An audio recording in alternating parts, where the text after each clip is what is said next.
Because you know what I thought after this series? I actually tweeted it today. I thought, this is all I thought, Monty. As soon as Cloud9 won this series over Real Geniuses, I just thought to myself, but how much would Evil Geniuses' score have been if they'd have had Jensen instead of Jojo, though? Oh, has that aged badly? Oh, I mean, it's almost like you should probably be in the league to make that joke, isn't it? You know, I mean, just to be fair. The other not joke that he was the reason why, but obviously they did win. They did beat the fucking EG.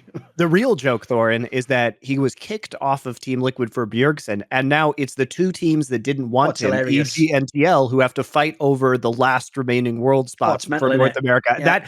That storyline is just fucking incredible. And by the way, how many times is this? You do know this guy goes to Worlds every single year. You know, every time he has games. Out of the last 10 years. Oh, 100 Thieves org in general, by the way, because you know what? I got to give it to you, like you said last split. Everyone does always look when the form goes down and go, right, it's the end of that team, they're never coming back. They always somehow get it back together. They're doing a good job, the coaching staff, clearly.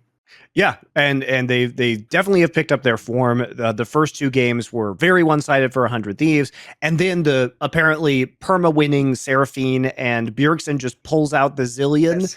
Of course, the fact that still works in 2022 just tilts me so much. Because if you don't know, guys, the other Zillion players don't even play it in the world. Like, even they know it's not a mid lane champion, but it's still, the joke is, it's like Bjergsen just always has that as an option, doesn't it? Right? Well, bring out the Zillion, and then everyone's like, no, please. Then everyone's like that Gooby meme, like, please, Bjergsen, not the Zillion, please. Like, so stupid, isn't it? Why does it work?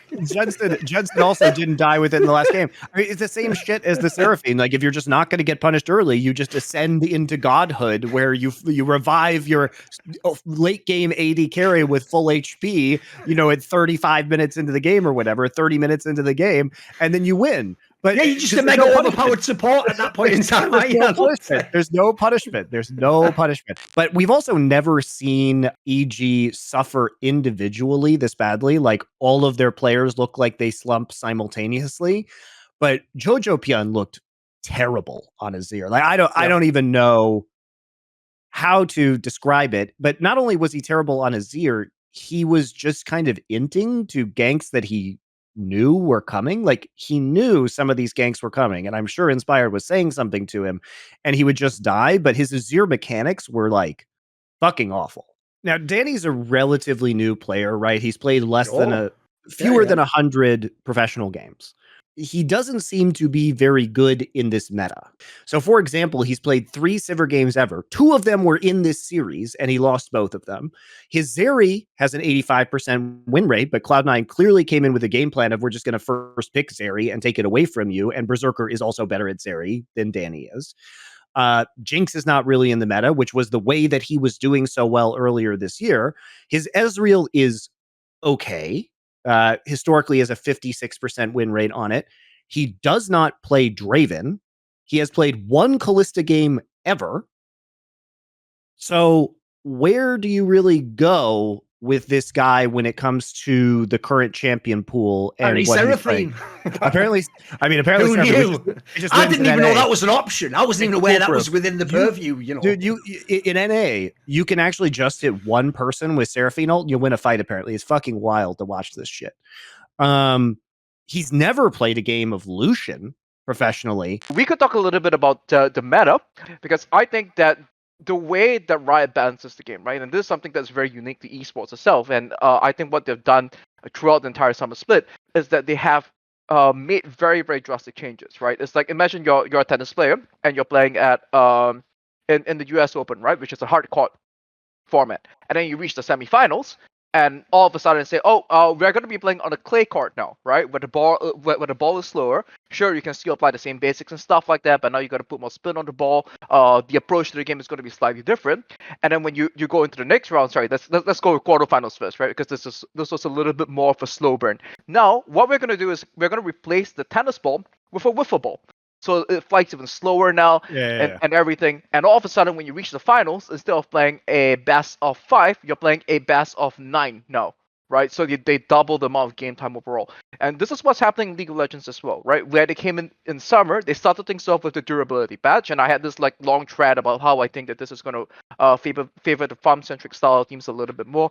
And I think the final big thing that saw the shift in the meta was the changes to Drake, where now simply starting a Drake off at 5:30 or 6 minutes is going to be very difficult simply because of how tanky the Drake is. Yep. So in the past, you would see teams forcing soul point fights at like 21, 22 minutes. Now that's easily been delayed by 4 to 5 minutes. So this is how League of Legends is become like this entire idea of like you might be a served into a volley type of player. That's the Thanos analogy once again. And all of a sudden, the speed of the game is not so slow, where it rewards a completely different style of play. Where if you're playing to just defend and you're just hitting jank shots, you're just dropping the ball, you're going for lobs and stuff like that, and you're playing to tire out your opponent rather than trying to actively win the game itself.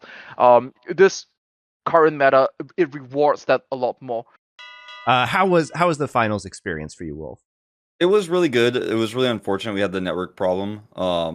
It was very annoying for everyone and very stressful. You know, would it really be an LCK summer match without an hour-long delay of some sort? It was keeping the tradition of this summer. This time it wasn't a bug in the final, which was merciful, but another issue instead.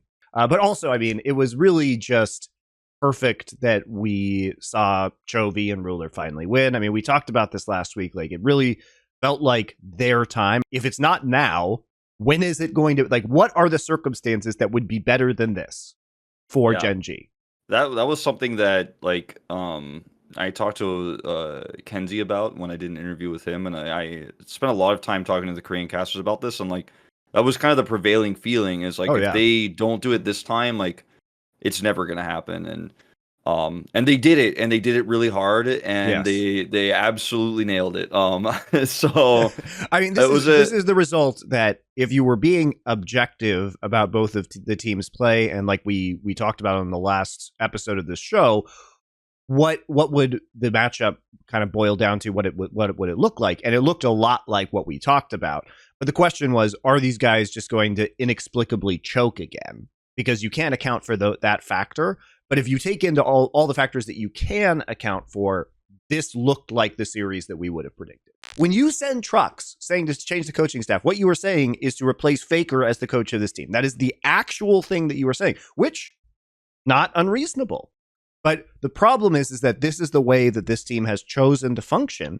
And why would you change it when it was previously, starting at summer last year and going through basically right now, going pretty well for you?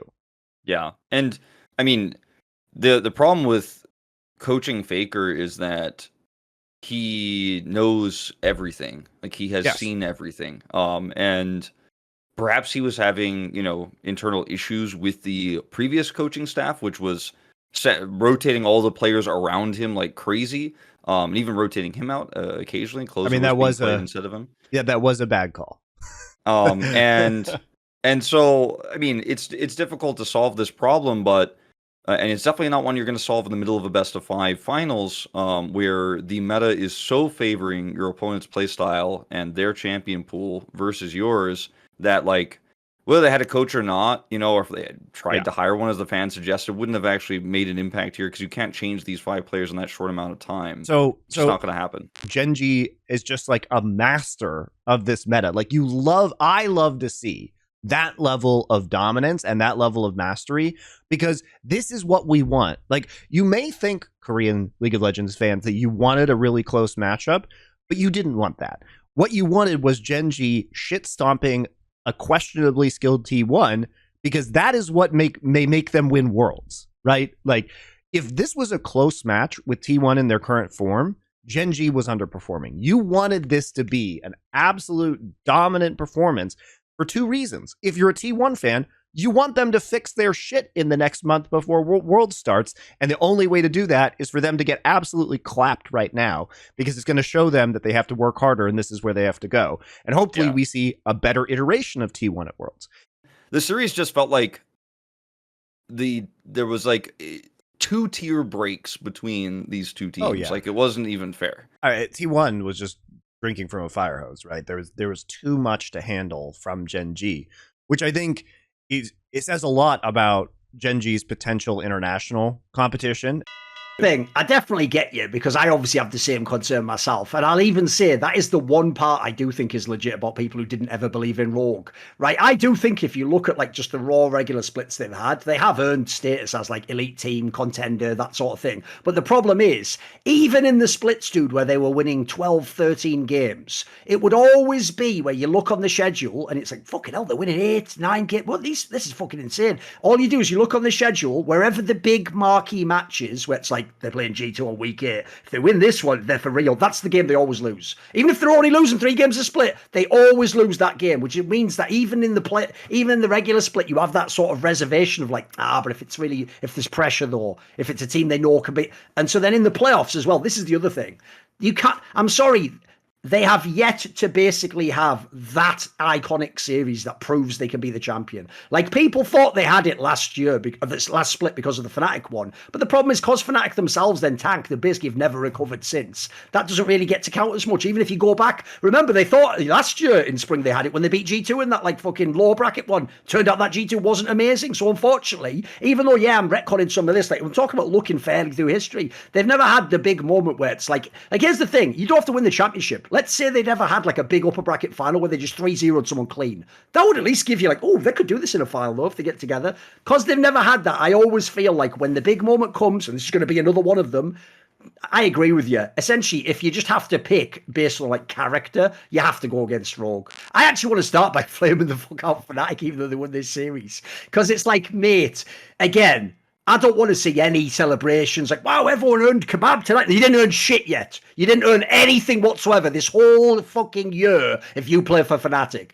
Like, I'm sorry, the way that series went, again, you should not be feeling great about this series at all. Everyone in this fucking team still had moments where they almost threw the fucking shit. It was mental. Like, as you say, obviously the whole emphasis became upset because like it seems like the team has collapsed to a degree. It is just like fucking give everything to upset now. Like I say, I think this series...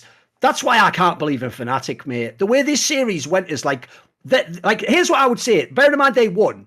What the fuck was their game plan coming into this series? Because if it was this, they got no chance whatsoever at anything. They're not going to Worlds. They're not going to LEC finals. It can't be this. This has to be the worst ever series they could play, mate. Otherwise, I can't believe in this team. This team is really rough.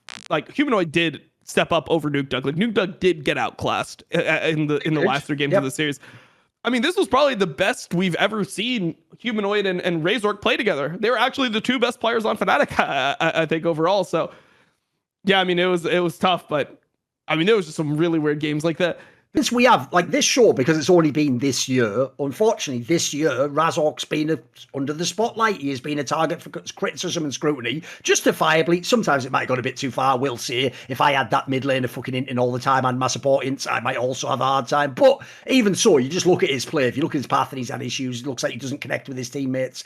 I agree with what you said earlier. This is easily the best he's looked. Like, he actually was even, like, one of the reasons they won some of these games. He was the clutchest player. He was the most clutch player on Fnatic. Like, the crucial saves, like in moments where Upset was like inting, the ability to just like have good path. I mean, he was getting his team ahead early. He was playing really well. It's just like, man, his team did not really do him any favors. Like, there was so many games where it was like what Wonder would be ahead, and then he would just have like these just super strange situations like this Renekton play. It was like, man, do you remember who you are, Wonder? Like, you're the guy that was like in these situations. You're the veteran, but he was running it down at crucial points as well. So, yeah, I mean, I will say that this was definitely Razork series. This is the one where if people are gonna be like, oh, like bench Razork after the year, Razork fans can look at this and be like, he saved the team's ass. If Razork plays just okay, if he plays at the level of like another jungler, like if he played at the same level Oyoya did, where he was making some mistakes and having some good plays, but he wasn't having just a banger series for him, they just lose. They lose in game 4 probably. They maybe even lose in game 3 if Razork isn't playing well. So I don't know. I really think that he stepped up big in this one. Like, his teammates really griefed it. The ones that you'd expect to clutch it out, the people that have been the best this season up until this point, Upset and Wonder, they had very forgettable series in my opinion.